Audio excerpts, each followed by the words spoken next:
Well, today, Republicans walk in and they take control of Congress. This is the day. The first order of business, the election of a speaker. John Boehner, very likely to keep the job. He has two challenges, but Boehner looks set to keep being the speaker.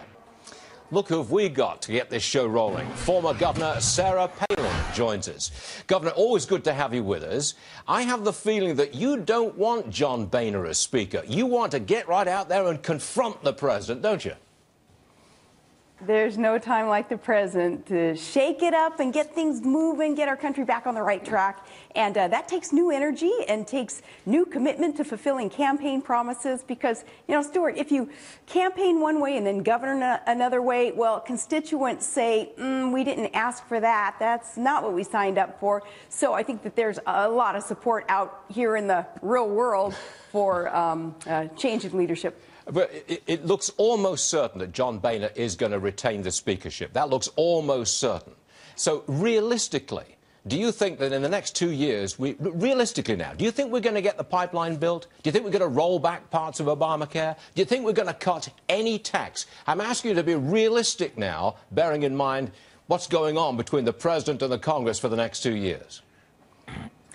President Obama is going to be more radical than ever as a lame duck. You know, he's going to go balls to the wall to make sure that his leftist failed policies are going to continue. You know, he believes in the status quo, and that's no good. And when we talk about leadership presently in Congress, in the Senate, didn't they just kind of partner with Obama on some of this stuff? Didn't they negotiate with and make deals with Obama on some of this stuff that is hurting our economy instead of leadership on the GOP side in the House and Senate, consulting with and unifying the conservatives who understand pro-private sector development that's needed to get our economy moving? So when you consider who leadership is today, and you're suggesting that that leadership is going to continue for the next 2 years, you know, I hope that we can see some more positive change, but try to be realistic about it. You've been very realistic. You don't think it's going to happen. You don't think we're going to see really that much change, do you? You know, there will be change if the people, we the people, hold their feet to the fire, right? We hire them. They work for us. We're not to be working for government, and it's been so twisted in like this Orwellian concept now of what government does for us and to us and making us so reliant upon government. Well, no, we the people need to stand up and say, hey, we sent you to Washington. You told us when you campaigned that you were going to be on our side. Well, we're holding your feet to the fire this time. I mean, we had opportunity in 2010 to do that. Certainly the primaries that just wrapped up, ushering in some new people there too, have opportunity now to really, really make sure that our politicians do what we send them to do. How about the price of oil? I believe Alaska's hurting because oil is so cheap. $48 a barrel this morning. Is that low enough for you?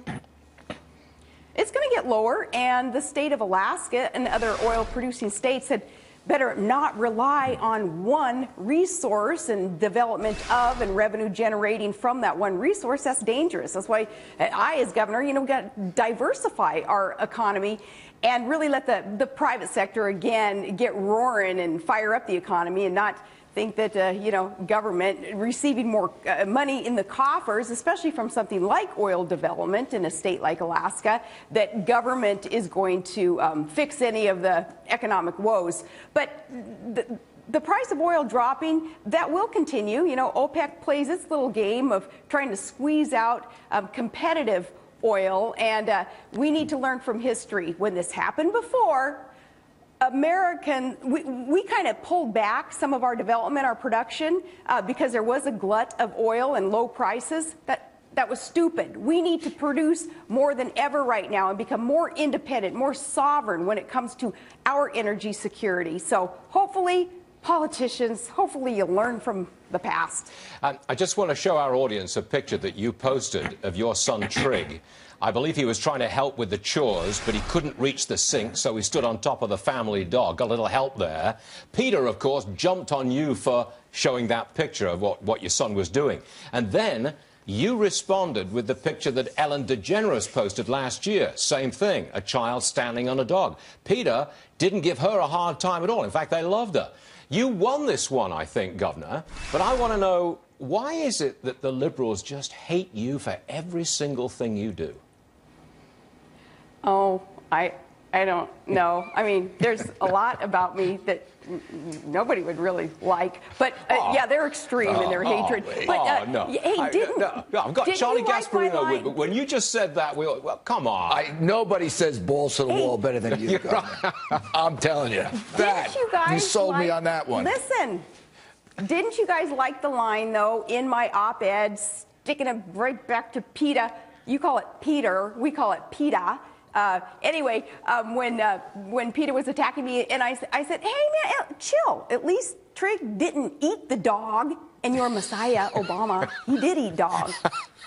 Well, you know, my brother dated a Vietnamese gal who said dog is a Governor Palin, delicacy in some places. Governor, we always enjoy having you start the show, get the whole thing rolling, and you did it again for us. We just love that. Governor Palin, everyone, thank you very much, ma'am. Appreciate it. Thank you, guys. Back to the big